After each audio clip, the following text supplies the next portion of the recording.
আপনার দাড়ি টুপি রাখা মুসলমানদের পরিচয়। মুসলমানদের পরিচয় হচ্ছে দাড়ি রাখা।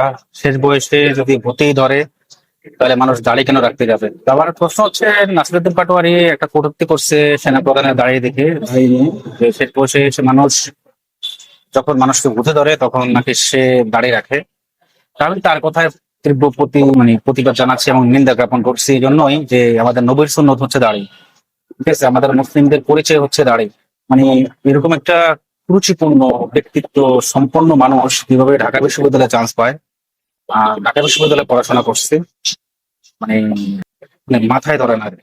ঠিক আছে, একটা মানুষের কথার রুচিবোধ, বিবেক, বিবেকবান কতটুকু, ঠিক আছে, বিবেকহীনতা, বিবেকহীনতার মতো কথা বলে, ঠিক আছে, একদম অজ্ঞতার মতো কথা বলে, মূর্খের মতো কথা বলে। ঠিক আছে, দাঁড়িয়ে হচ্ছে নবী সুন্নত, এটা ওর জানা উচিত। ঠিক আছে, ও যদি মুসলিম ফ্যামিলি বিলং করে তাহলে এটা তার বোঝা উচিত। মানে কি বলবো ভাই, এখানে আর কোনো কথা বলার কোনো কিছু নাই।